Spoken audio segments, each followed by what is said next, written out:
Yes, good morning again, students. As we have discussed right now, today's session is divided into two videos. In the last video, we have discussed the formula of material cost variance, price variance, usage variance, and mix variance.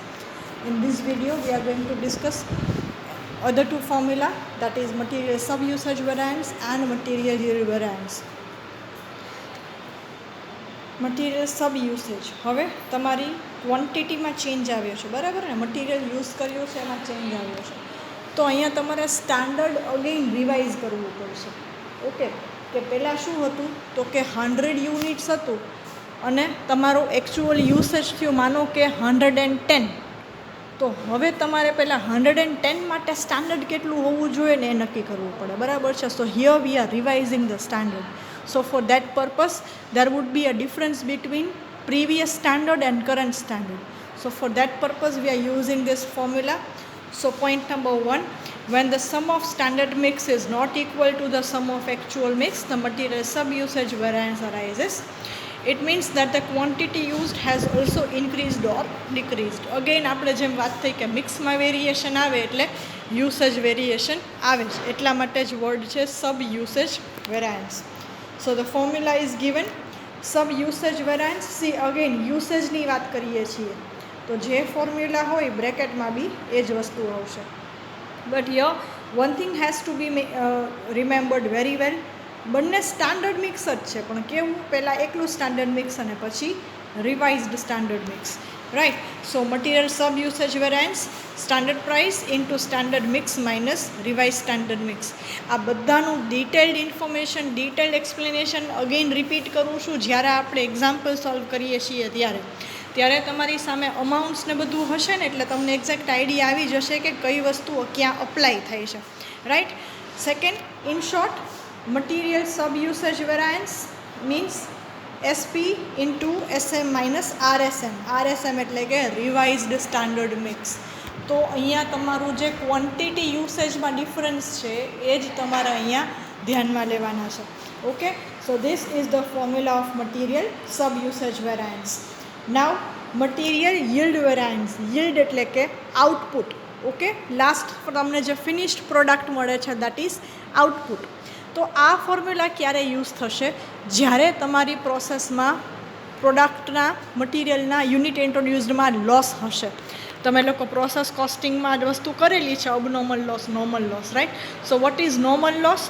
તો કે certain units are inevitable to be wastage, right? તો એ તમારો જ્યારે પ્રોડક્શનમાં loss હશે ને ત્યારે તમને yieldના ઇસ્યુ આવશે, એટલે કે આઉટપુટના ઇસ્યુ આવશે. તો માનો કે મેં લોસ અઝ્યુમ કર્યો છે કે 10% લોસ થશે. સો 100 માઇનસ 10, તો મને કેટલું મળવું જોઈએ? 90 યુનિટ્સ મળવું જોઈએ. So that is my standard output. પણ એકચ્યુઅલી લોસ થાય છે માનો કે 11. તો અહીંયા શું થયું? તો કે 100 units introduced minus actual loss 11. તો એકચ્યુઅલ yિલ્ડ કેટલું થયું? એકચ્યુઅલ આઉટપુટ કેટલું થયું? 89. So standard output was 90 but actual was 89, right? તો yિલ્ડ એટલે કે આઉટપુટ, તમે એટલું યાદ રાખી શકો. So it arises when there is a standard loss in unit produced when wastage is inevitable. બરાબર, તમે જે રો મટીરિયલ યુઝ કરો છો એમાં 13%નો લોસ થાય છે તમને, એટલે કે પૂરેપૂરી યુનિટ્સ તમે યુઝ નથી કરી શકતા, રાઈટ? તો એમાં પણ બે ફોર્મ્યુલા છે. When standard mix is equal to actual mix ત્યારની ફોર્મ્યુલા શું, અને જ્યારે standard mix is not equal to actual mix ત્યારની ફોર્મ્યુલા બી ડિફરન્ટ છે, રાઈટ? તો જ્યારે બંને ઇક્વલ હોય ત્યારે ફોર્મ્યુલા થશે standard cost per unit divided by into bracket actual yield minus standard yield. Again જો ફોર્મ્યુલા કેની છે? yિલ્ડની. તો બ્રેકેટમાં શું આવ્યું? yિલ્ડ. yિલ્ડ એટલે કે આઉટપુટ. એકચ્યુઅલ yિલ્ડ તમને ક્વેશ્ચનમાં આપેલું જ હશે. સ્ટાન્ડર્ડ yિલ્ડ કયું લેવાનું, કેવી રીતે લેવાનું, એ બધી ચર્ચાઓ આપણે જ્યારે એક્ઝામ્પલ આવશે ત્યારે કરીએ છીએ, રાઈટ? હવે સ્ટાન્ડર્ડ કોસ્ટ પર યુનિટ કેમ ફાઇન થાય એની ફોર્મ્યુલા બી છે total standard cost divided by total standard output. તો સ્ટાન્ડર્ડ કોસ્ટ કેમ મળે? SQ into SP. એ બધાનું ટોટલ કરો એટલે તમને ટોટલ સ્ટાન્ડર્ડ કોસ્ટ મળશે, right? So this is the formula of material yield variance when SM equals to AM.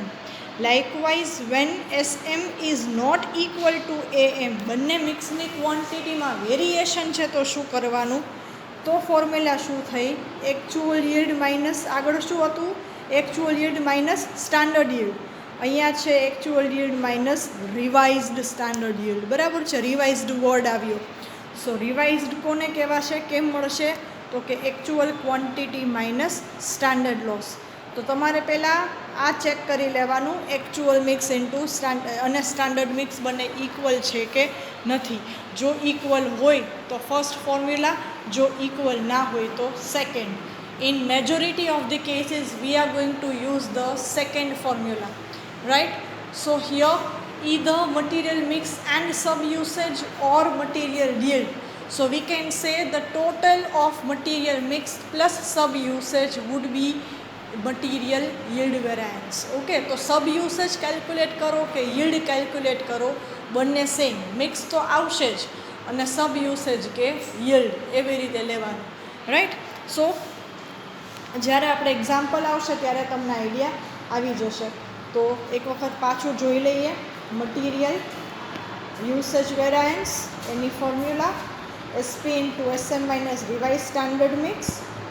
Material yield વેરાયન્સમાં standard mix is standard mix is equal to actual mix. ત્યારે formula standard cost per unit into actual yield minus standard yield. અને પછીની formula when standard mix is not equal to actual mix, that would be standard cost per unit into actual yield minus revise standard yield. Next session સુધીમાં તમારી પાસે તમારી નોટબુકમાં આ બધા formula વ્યવસ્થિત રીતે લખેલા હોવા જોઈએ, along with the full form and short form, right? તો તમારે કેવી રીતે કરવાનું છે? પહેલાં તો હેડિંગ આપવાનું છે standard costing 1 material variance, unit 2 standard costing 1 material variance, અને સ્ટાન્ડર્ડ કોસ્ટિંગ 2 છે લેબર વેરાયન્સ, એ આપણી નેક્સ્ટ યુનિટ છે, યુનિટ 3. તો અહીંયા પહેલાં ફૂલ ફોર્મ શોર્ટ ફોર્મ લખવાના છે, પછી ફોર્મ્યુલામાં material cost, price, usage, mix, sub usage અને yield along with all the sub formula, right? તો આટલું ખાસ યાદ રાખશો. નેક્સ્ટ સેશન સુધીમાં તમારી પાસે આ બધી વસ્તુઓ તમારી બુકમાં વ્યવસ્થિત રીતે લખેલી હોવી જોઈએ. Alright, so this would be the end of this video today.